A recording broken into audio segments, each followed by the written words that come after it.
Good morning, everyone. Thank you for joining us for South Dakota Project First Line's March office hour session. Please place yourself on mute for the call, and we will go ahead and get started here in just a moment. We have a couple people still joining, and then we'll kick it off.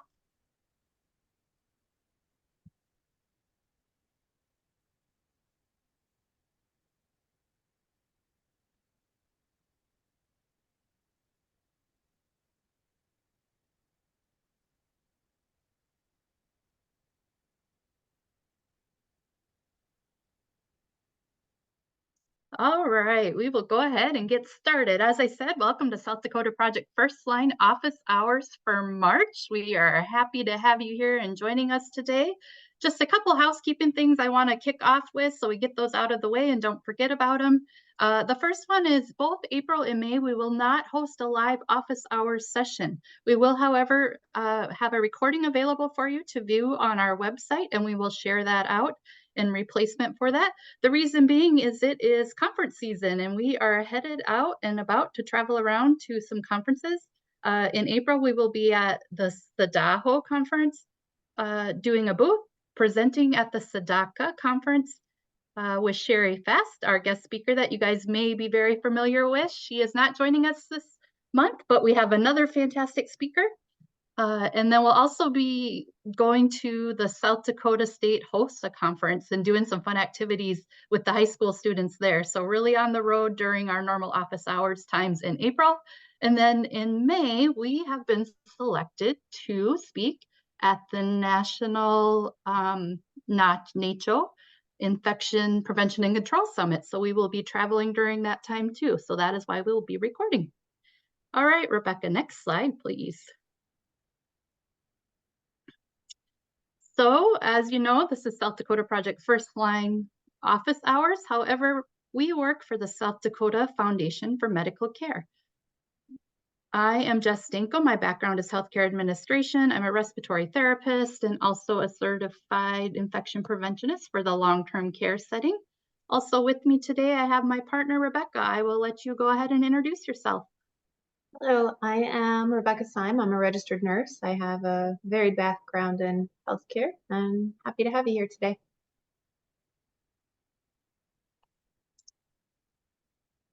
South Dakota Project First Line, for those of you that are not familiar, is an initiative between the CDC and the South Dakota Department of Health to provide infection prevention education to those that are working in healthcare facilities, public health facilities, really as an opportunity to provide the needed foundation for infection prevention and control to help recognize risk and be able to mitigate those infection control tasks that may pose potential risk and opportunities for improvement. Next slide. All right, I'll let Rebecca take it from here. All right, so the last few months we have been giving you some examples of the CDC products that are out there, which are the microlearns.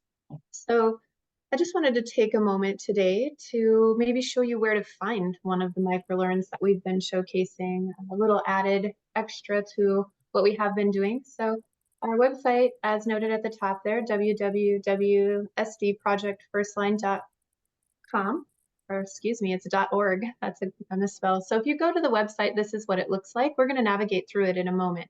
But as you can see here, we have a home, about, training, resources, the nationally recognized scavenger hunt that we've had, a link to some media, and a place to contact us there at the top.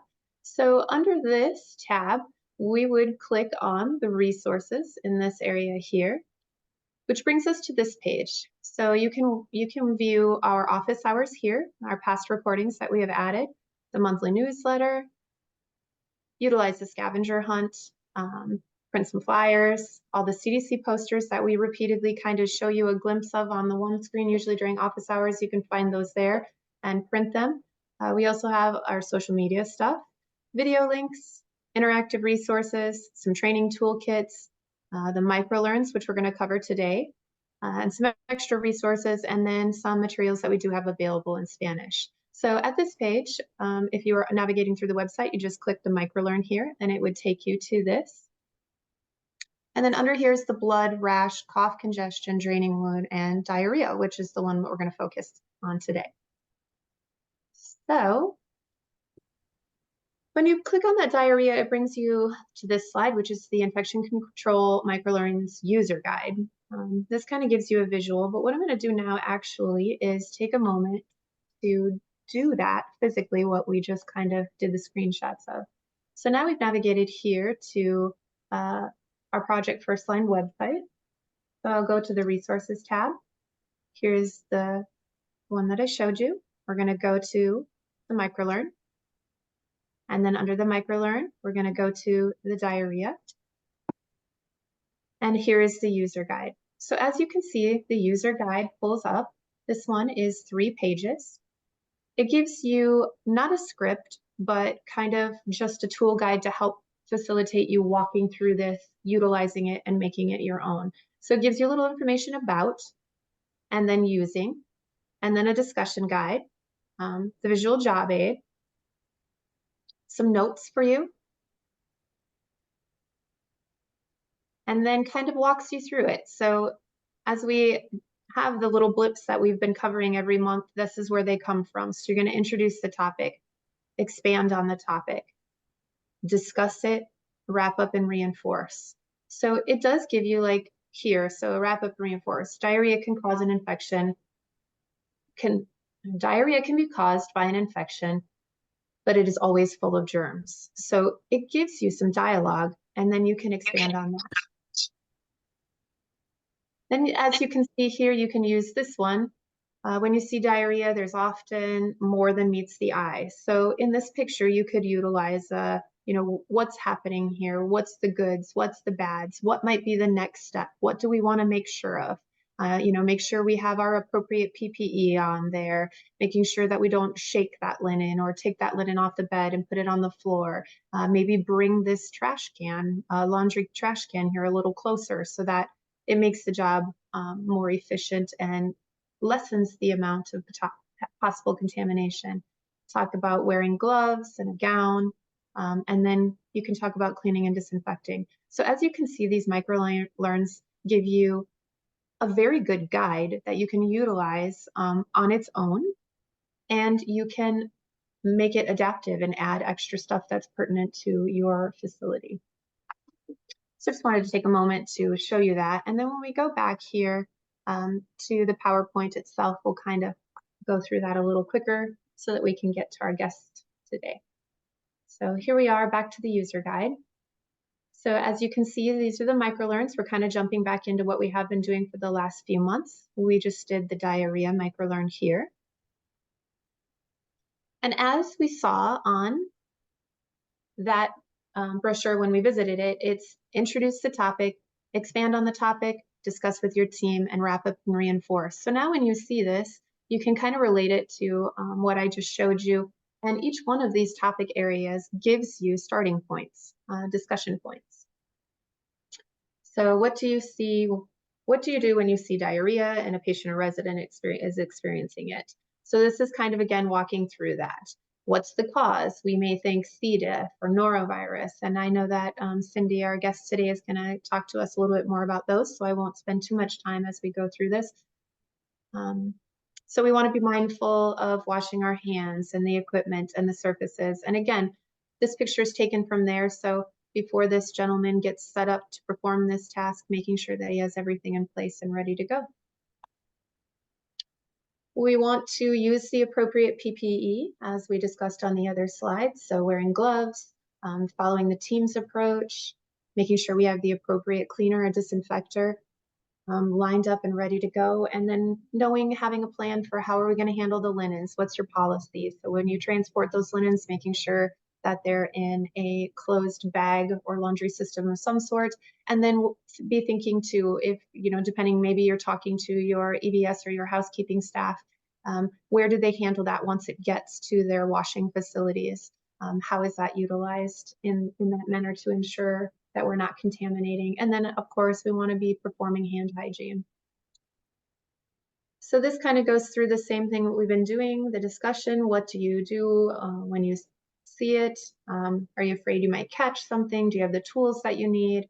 What actions are you going to take? And then being on the lookout, knowing that some are viral and all can spread germs. So don't touch, wear gloves, consult your team, know your resources. And with that, we are here.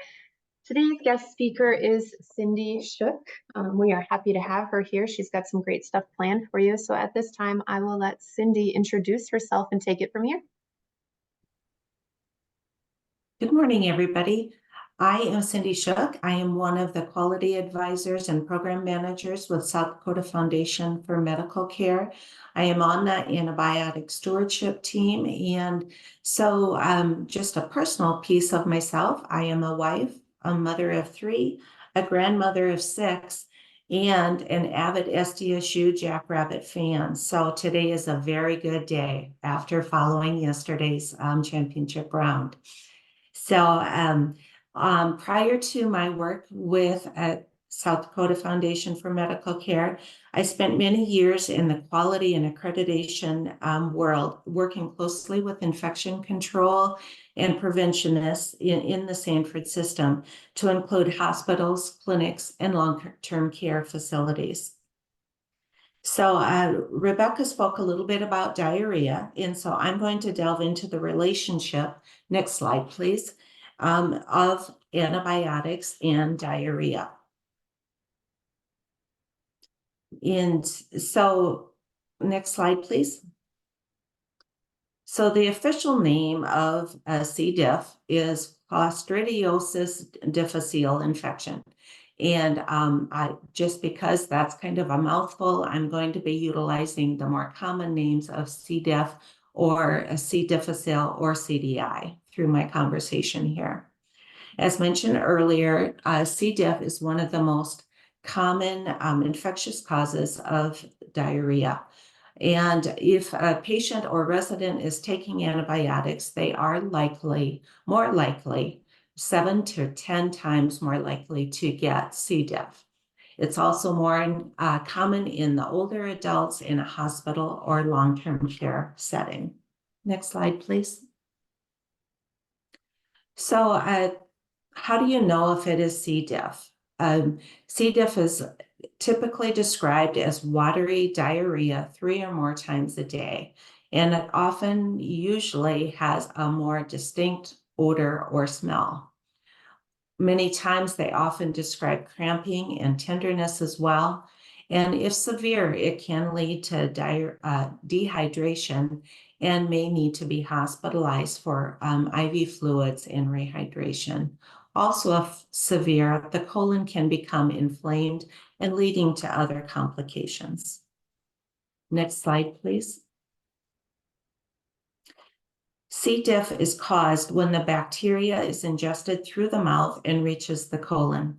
Toxins are then released and destroy healthy cells and healthy bacteria. C. diff bacteria don't cause problems until they reach the colon. However, they can live for a long time in or on places, such as surfaces in a room, unwashed hands, in water, and in food, which makes it easy to spread, especially in a healthcare setting. Next slide, please. Some people have loose stools during or after an antibiotic therapy. So if they are on an antibiotic, you need to contact the provider if they have 3 or more watery stools a day, a new fever, severe belly pain or cramping, or blood in the stool. Next slide, please. In the previous slide, we talked about the increased risk of C. diff with antibiotics. Taking antibiotics can destroy healthy bacteria in the gut and thus cause C. diff or other infections. The most common antibiotic usage leads to C. diff infections are clindamycin, which actually carries an increased risk of 18 times. Also, third-generation cephalosporins, penicillins, and fluoroquinolones, such as Cipro. Other risk factors include staying or living in a healthcare setting and having a serious illness or recent medical procedure that can cause an immunocompromised situation, and also older age. With all of these risk factors, it's obvious that the residential population in a care facility can run the risk of having a C. diff infection. Next slide, please. This pictogram shows how the antibiotics can affect the healthy gut bacteria. You can see over on the left-hand side, there's quite a few of those little green little bugs there. Those are the good bugs, the good healthy bacteria in your gut. And when you take an antibiotic, it kind of wipes out all of those healthy bacteria in your gut. And it can take up to 12 weeks to reinstate those healthy gut bacteria back into your system. And so it really can cause a lot of issues within your gut when you take antibiotics. Next slide, please. So how do you prevent C. difficile? First of all, you avoid antibiotics unless warranted. For example, most respiratory illnesses are viral and antibiotics are not needed. At this time, CDC has stated in the United States, doctors' offices and emergency departments prescribed 28% more antibiotics than needed for respiratory viruses. Also, when you do need an antibiotic, take a narrow spectrum antibiotic. They target a limited number of bacteria types and less likely to affect that healthy gut bacteria that I described before. Also use an antibiotic prescription that can be used for a shorter period of time, as it lessens the chance of affecting that healthy gut bacteria as well. Follow strict rules to control infection such as hand washing and contact precautions in a facility and for those infected already with C. diff. So in the chat, I want you to tell me what kind of hand washing is described and prescribed, if you will, in your facility if a person specifically has C. diff infection.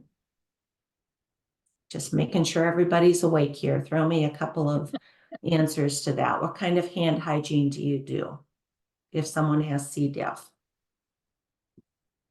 While you guys are placing that in chat, I'm just going to jump in. As we travel around the state and provide education and assist with the proactive ICARs, one of the biggest problems when we talk to staff is they do not know the answer to this question. They are always stumped about it. So re-education will be a huge piece here.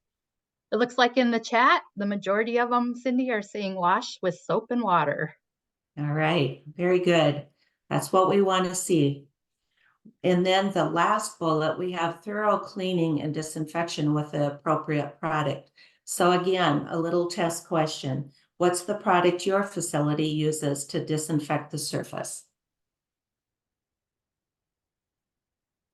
And here again, the same thing. When we talk about what you would do for cleaning, if there was a confirmed C. diff, there's always this puzzled look on staff's faces when we ask. Some of them don't even know where to find the product that they need to use for C. diff. So the answer that the majority are saying, Cindy, is bleach or bleach wipes. Awesome. And that's what we want to see. All right, next slide, please.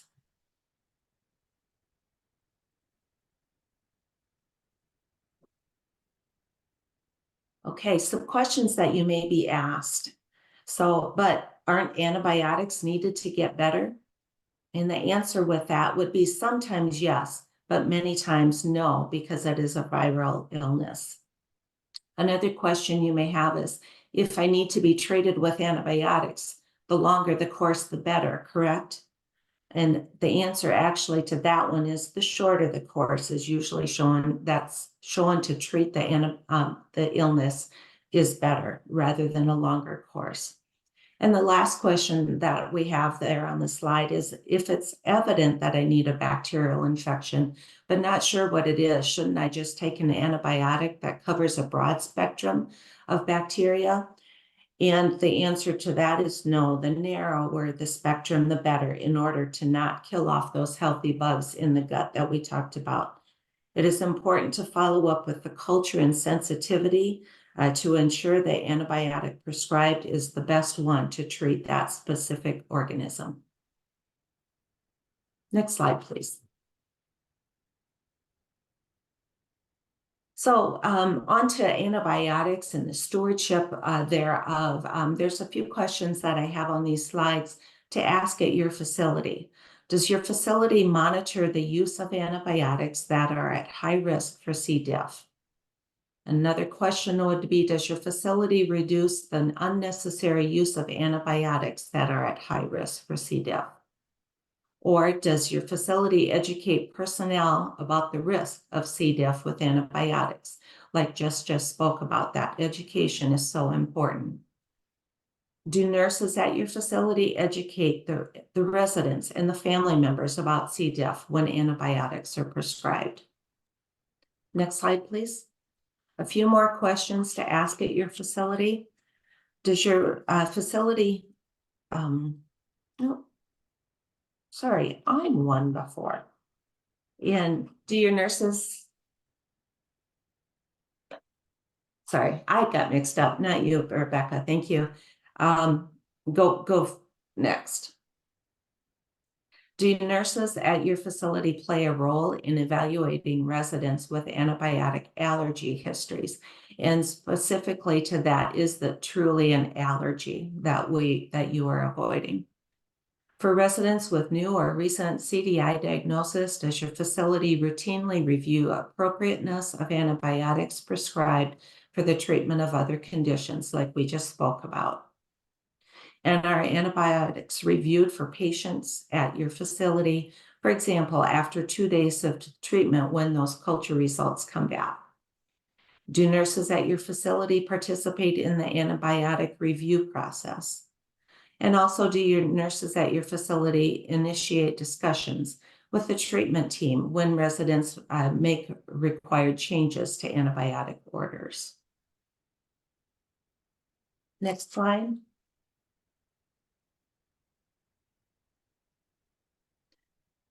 So I'd like to open up this link here, if you would, Rebecca. And it talks about the core elements of antibiotic stewardship. And this two-page is a two-page resource, is an excellent resource from the CDC. And it is you can, I don't know if you can make it maybe just a little bit bigger. If not, we can utilize our eyes here. But it just talks about what I just talked about, then those core elements of antibiotic stewardship in the nursing home. So it talks about what are antibiotics, when are they necessary, and I'll go across on the other side just for reference to what antibiotic stewardship is and why is it important? Why are those prescribing practices important in the nursing home? And can antibiotics be harmful? And then on the back side of this resource talks a little bit more about the core elements of antibiotic stewardship in the nursing home, which there are 7 core elements over on the left-hand side. They're leadership, commitment, accountability.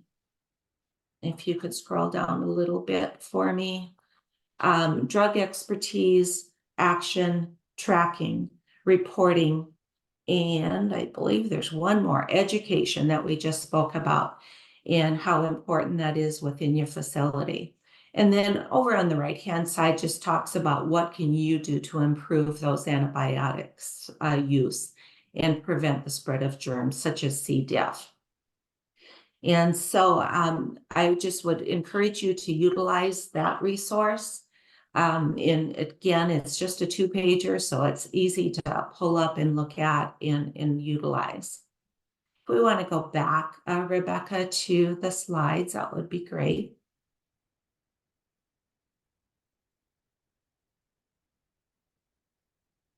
It's not always easy going back and forth, so I appreciate it. And just a list here of a few references and resources. Yes, you can go one more. There you go. And it talks, these are the resources that I utilized today, but also just some good ones to look at, to dig into further in regards to antibiotic use and the stewardship thereof, especially in a nursing homes setting. And that is all I have today. Are there any questions? If you would like, you can come off of mute to ask questions or place questions in the chat. While you are doing that, I am just going to add a couple things. South Dakota does have an antibiotic stewardship work group. If that is something you are interested in joining or not already a part of, you can reach out to me and we will get your name added to the list to receive the invite for the work group. The other thing, for those of you that are working in a hospital setting, there is the new requirement. We are providing a lot of education. We have some recordings available for the mandatory reporting into NHSN for your AS and AUR work that is happening in your facilities. If you have any questions on that, or if you did not receive the survey from the state to complete that, please reach out and we will get that to you also. Don't see any questions in the chat. Does anybody have any questions before we wrap up for today?